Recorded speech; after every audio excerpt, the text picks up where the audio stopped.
So when you match the definition of freedom, the power to or right to act, speak, or think as one wants to without hindrance or restraint, freedom from, freedom to, freedom of being, this situation that I just described happened after Juneteenth.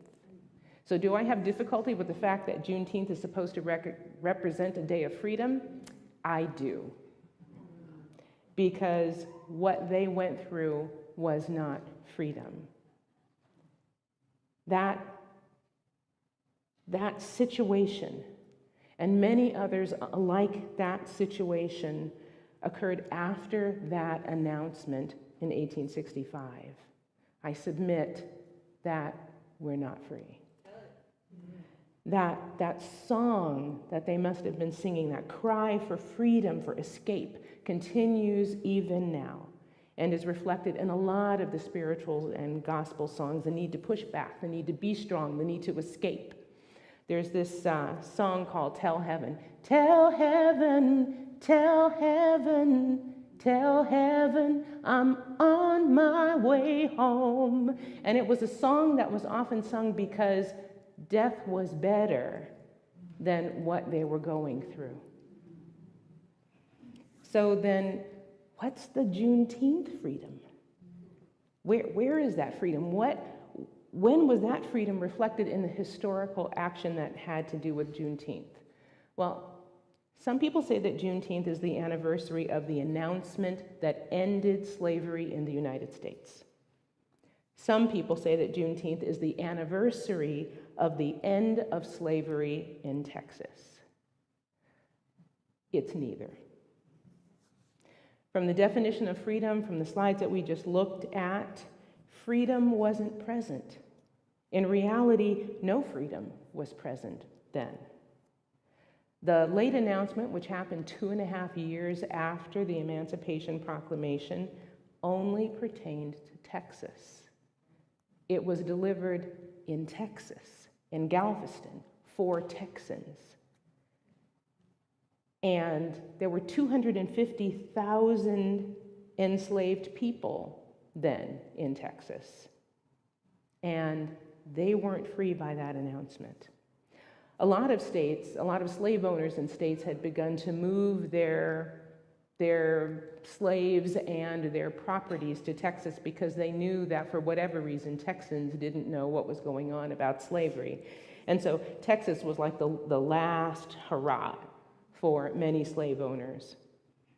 And on January 1st, 1863, the Emancipation Proclamation was delivered, and many soldiers under Lincoln and many slave owners knew about that, but said nothing. They were silent. And so it was almost illegal for enslaved people to read at that time. They couldn't read, or they faced death or beating. And so people knew that, for the most part, they wouldn't have read that information. It's only if someone would have told them, and a lot of people didn't. Andrew Jackson, in fact, who preceded Lincoln as president, died 11 days prior to that announcement, but on the day of his death, and he had to have known about it, he had 150 slaves.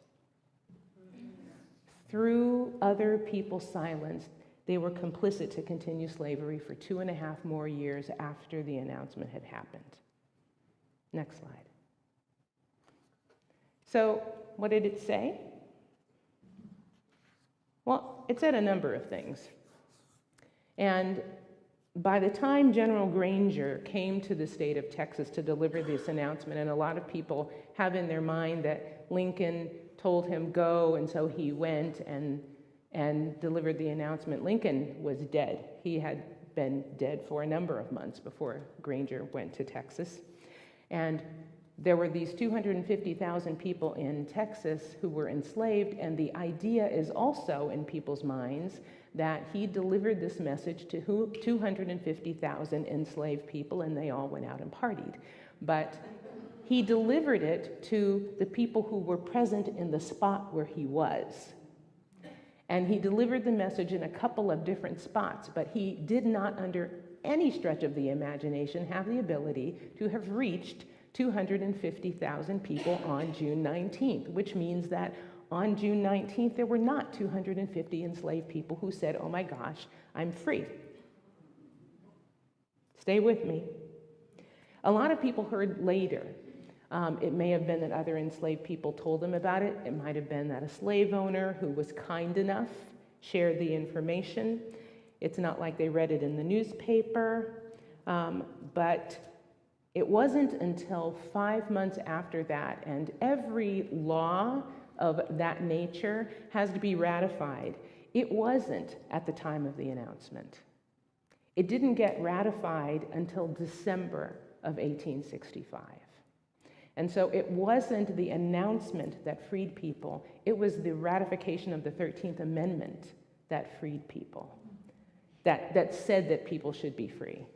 And it didn't occur on Juneteenth. It was ratified on December 6th. So what did that proclamation actually say and mean? Well, let's look at it. So it says, 1, absolute equality of personal rights and rights of property between former masters and slaves. Connection heretofore existing between them becomes that of an employer and a hired laborer. Freedmen are advised to remain at their present homes and work for wages. They're also not allowed to collect at military posts and will not be supported in idleness. Next slide.